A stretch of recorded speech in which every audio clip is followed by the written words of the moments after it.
Hey guys, welcome back. It is for Towers Films, joined by. Doug 218, what's up? It is a kind of a gloomy Thursday, and we are doing another recap of Big Brother Canada Season 7, Episode 25. Power of Veto. The Power of Veto competition, and the end's coming. We only have maybe another week. So weeks, I think tonight it'll be done. Can't believe it. Gone by fast. Anyway, so to say Adam was upset that Kyra nominated him would be pretty much an understatement at this point. Oh, come on. He went from 0 to D-bag in like 60 seconds. Yeah, I think he was saying things he really shouldn't have said. I mean, he didn't call her names or anything like that, but he more or less said that he kind of dragged her along, him and Dane, more or less.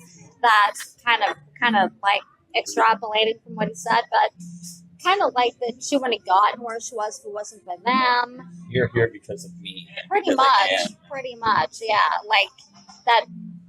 I mean, it kept reiterating it most of the episode. I could have put you up last week. They wanted me to put you up last week, and I didn't.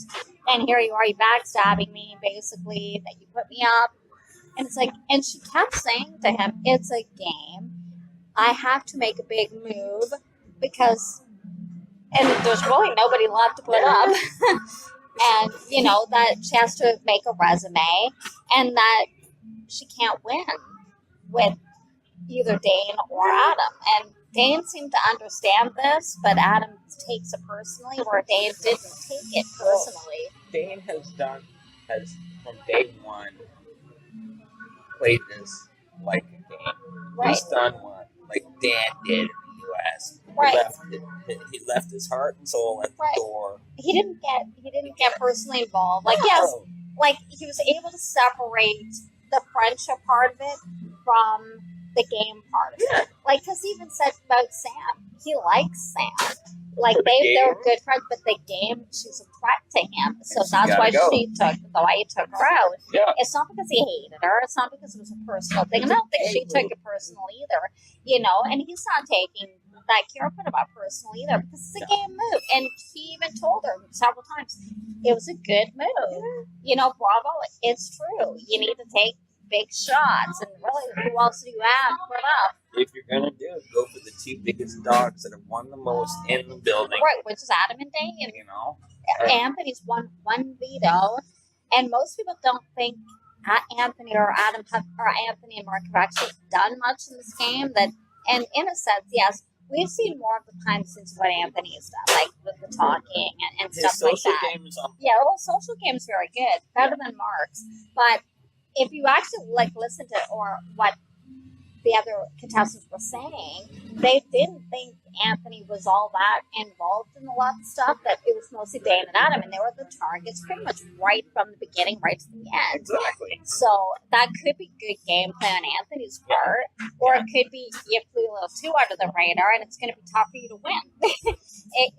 Depending on who you sit beside. Now, if he brought Mark, he might have a better chance than Mark does, because more people kind of dislike Mark than they liked Anthony. Well, you know what? But between Adam and Dane, I don't think he'd have a chance to win between either one of them. Counterpoint to Anthony and Mark, both of them on the surface have kind of had the same gameplay. Very similar. Very minimal. Almost to the point of... Although, almost to the point of... free flow. Non-existent. I mean, they were loyal to the Pretty Boys, of course, but... Mark almost half the time just seemed there. We saw numerous times, we've commented about this, that Mark kind of... What's that useless appendage? Almost didn't really engage much, and not even socially with them. Like, look at when Kiki was trying to talk to him, he didn't even really look her in the eye, and he was called on that by more than just Kiki. Oh, yeah. Where Anthony is about a social game. Yeah. So in that sense, Anthony probably played a better game than Mark, but they kind of both wouldn't have really gotten there, I think, if it hadn't been for the other two, of course. Dane, really. Because Dane had a phenomenal, he had like the best all-rounded game, really, out of the four of them. Because he had a good social game and he won when he had to. And he could manipulate. Yeah. So really, he actually kind of deserves to be there. But he seems to be the target this week, which makes sense because he is a bigger threat than Adam is, really. But because he has played a better game. But it's almost kind of sad because we're like, out of the ones we're left in house, he's played the best game. Yeah, so he kind of is the one who deserves it. It kind of sucks because I agree, he has put in the work. Yeah. He's kind of done like, that gambler thinks he knew when to hold them, he knew when to hold them. Yeah, exactly. Or knew when to kind of get new allies. And he did that very effectively. Oh, extremely well. So, at one point, Kyra's in her atrium, and Adam comes in, and he questions her why'd you do it? Why you put him up? Why, And it's basically said, because I can't win. Like, if it came down to final three, say, suppose they had a final three deal. I can't win between either you or Dan. And he goes, and he blatantly says, you couldn't win with any of the four of us. Because the four of us are what's controlled this house. We've been responsible for all the evictions, everything that's happened in this house has come to us. And so he's basically insulting her. Yeah. And so, of course, she takes exception to it, and they get into an argument. And he says, well, she said that she was told that and I think that's partially, remember, I'm pretty sure Anthony told Kyra that it was Adam's idea to put her up last week. Well, the thing is, just like before with Sam and Corey, he could have if he wanted to. Why Corey believed that when Sam didn't put her up, when she could, they had the means and motive opportunity to do so. So she brings in Anthony. She wants to know if this is true. And Adam told her, actually telling her the truth, that when they're in the hot tub, it was Anthony's idea. He's when he brought up, and put up Kyra and Esty. So, but of course, when Kyra asked him about it, oh no, I never said that. And Adam's just look at his face like total shock.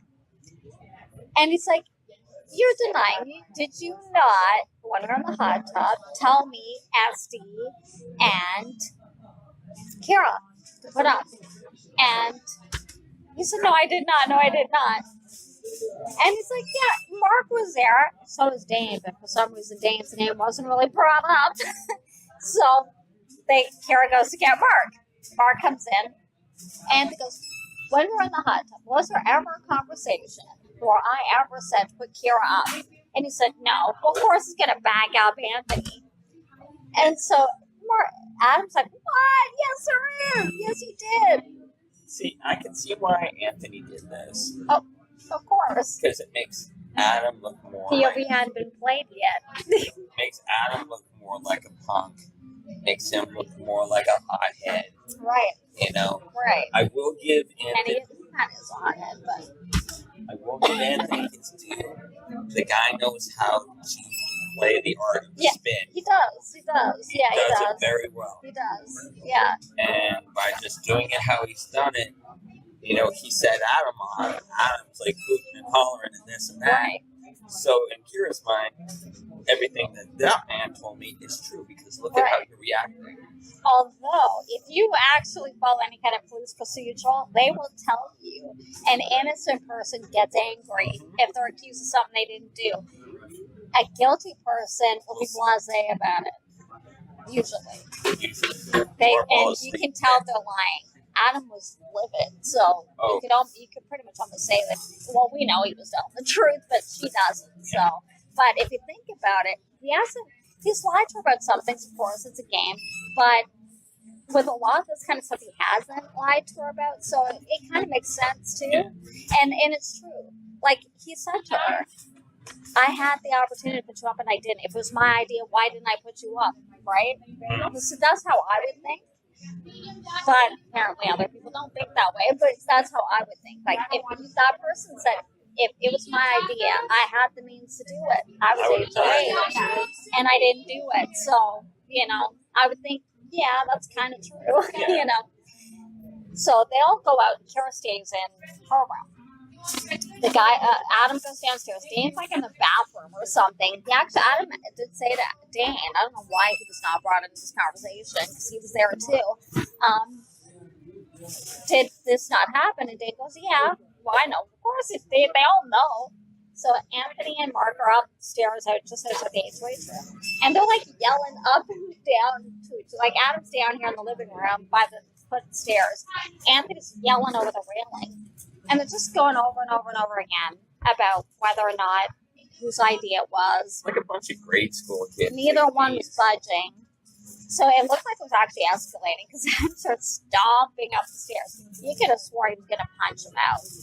But it did, because Dave at this time has come out and he's sitting on a chair. He's not saying anything. He comes up the stairs, and Anthony's like turning to face him. He's like, and he's like doing this. So Adam just comes over and gives him a hug. Very shocking. Gives him a hug. Talk about de-escalated situation. And he's like, more or less, it's like a game. They're not going to solve it anyway. They played together from the beginning. Let's not tear this friendship apart over this. And Anthony's in tears, and they'll hug. And because now it's the space of the last few days together, so let's not argue. So it really did escalate. So I'm thinking we might have missed something in there somewhere because it seemed to happen really fast. It went from hothead to kumbaya. Right. It was, I don't know, to me there might have been, and of course we know it's edited, so there might have been something missing in there, but I don't know. I didn't catch it on the feeds, but you have, let us know. If you saw something that we didn't. Because that's a little odd. It seemed a little fast to me. Like, going from, like, literally yelling at each other to coming up and Adam hugging him. Yeah, like, I don't know. Maybe he just thought, what's the point of, this? It's not going to solve anything anyway. So then, next thing we see is they're all talking, and they're in the Leon's lounge. And they're locked in there. I don't know why at this point. I don't know. We don't even know they're locked in until they hear voices. And they're like, what's that? What the heck? So then the screens come up, and they see these ladies and one guy coming in the house. And they're like looking, and then Adam's like, that's my mom. It's all their moms and Mark's best friend are coming into the house. I gotta tell you though, I find it funny when these alpha male types, they're so testosterone fueled, and all of a sudden their moms show up. Oh yeah, they'll like Adam and Anthony just crying. They're little boys. They'll become little boys again. Become little boys. Like mommy's in the house, right? Mommy! So they're watching them, and the moms are walking all over the house. They start cleaning up, and like Kyra's mom's like, do they not ever clean up after themselves? And Kyra's like, I clean every day. And they go play pool, and then they like put on some of their clothes, they're pretending to be them, and they're like wandering all over the house. So then they're called to the living room, and I think it's Kyra's mom has this note from Big Brother and said, you had this opportunity to see the house, so now you're going to see what it's really like and have to make a tough decision. So they have to choose that only one mom gets to see their loved one. So they kind of were thinking, well, maybe it should be one who hasn't had HOH, and that really would only be Anthony. So,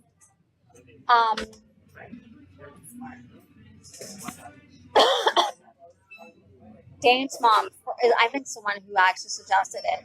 And she's like, well, Dane's had HOH, she's seen me, so that's okay.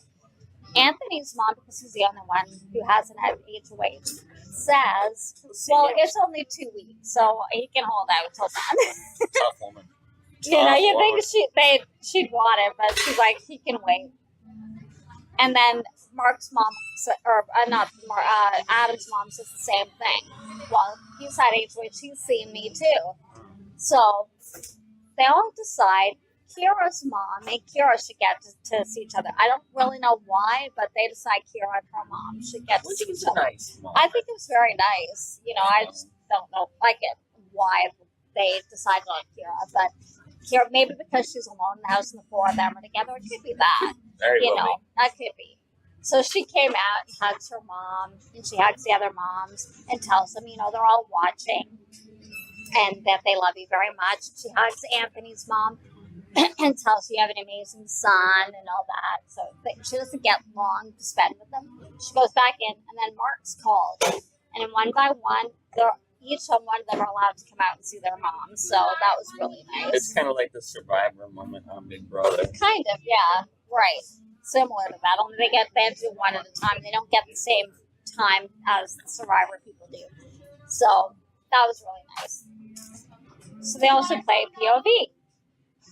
And it's a competition they've done before. And of course, because there's only 5 of them, everybody gets to play, including the HOH. So they're all up like on this pegboard, like a giant pegboard, and they have to be like dual bees, and they have to pull out the pegs all different colors, and they all have different points.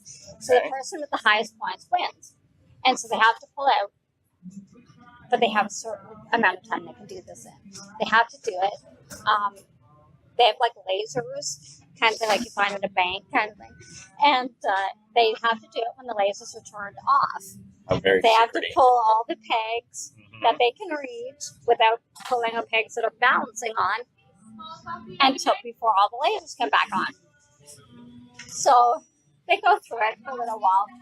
They're getting further down, and Kyra's like, and Dane, they're like, this isn't made for smaller people. Adam and Anthony are having no trouble. So like 6'4", you know, or taller. Like, because Anthony's mom said he's 6'4", and Adam's about the same height. So they're really tall. She's taller. So, and like, they're big guys. So they're having no trouble, right? So they're 2 in the lead, of course. So Kyra says, anybody have a problem giving this or that to Adam? Well, yeah, I would think Dane would. But Dane actually fell out first. Yeah. So he was out before Kyra said that. But nobody budged. Everybody wanted this POV. Because, of course, they don't know who Kyra's going to put up, right? She said she's going to put up Mark, but Anthony could very well go up too. So he's not budging. So it goes pretty much right down to the wire, and Adam wins POV. And of course, he's ecstatic. And he goes in the storage room. He's like, yes, you know, yes, I'm not going home. Calm down, son. Calm down. Calm down. So during the POV ceremony, of course, he takes himself off, and like. No surprise, Kyra puts up Mark. But she says she's putting up Mark because she thinks he's more likely to stay over Dane. Because Dane's her target. Ooh, there's a definitive line in the sand right there. She's told Dane that. She's like, Dane knows. Like, she was not secretive about that. Dane knew he was her target. Well, so, at least he took it like a man, no? Oh, yeah. I mean, because I don't, like we said, I don't think he's taking this personally. No. Not like Adam did. He knows it, and he said to her, she felt bad about it. But he's like saying, you know, I know, it's a big move. I get it. It's a good move. So, yeah. So now we just have to see how will the votes go. Dane actually tried to see if he could get Anthony's vote earlier because apparently, I don't remember seeing this. They've been working together since day 2. Just the 2 of them. I don't remember seeing, and I've watched the feeds. I don't remember seeing that. Maybe you guys have. I haven't. Let us know. I've seen him work closer to Mark than he has with Dane, and then Dane with Adam. But Anthony more or less is kind of hemming and hawing. I don't know, man. So Dane might be in a bit of trouble. If Anthony's actually smart, he'd keep Mark over Dane, and I think Anthony knows that. Oh, yeah, without question. But we'll see. So it's funny. Right near the end, after the POV ceremony, and Dane comes in back into the living room. He's acting like he's in tears. He comes in and looks at the camera. I'm not going anywhere. We'll see. Because at best, it would be a 1-1. It'd be like Adam voting Mark and Anthony voting Adam. And at best, it'd be Kyra breaking the tie unless one of them switches over, basically. And they have it in their own hands. And if Dane's is her target, unless he can convince her otherwise, I'm thinking Dane's in a bit of trouble. So. But all in all, it was a good episode. Yeah. And tonight is the eviction episode, and we'll see who wins the next HOH. Tune in tomorrow. So tune in tomorrow and we'll fill you in on who gets evicted tonight and possibly who won the night's late show wait. Yeah, man. Thanks for watching. If you'd like to give it a thumbs up, don't forget to subscribe and hit that notification bell so you know when I upload every time Big Brother Canada is uploaded. Take care, guys. We'll see you next time. Bye.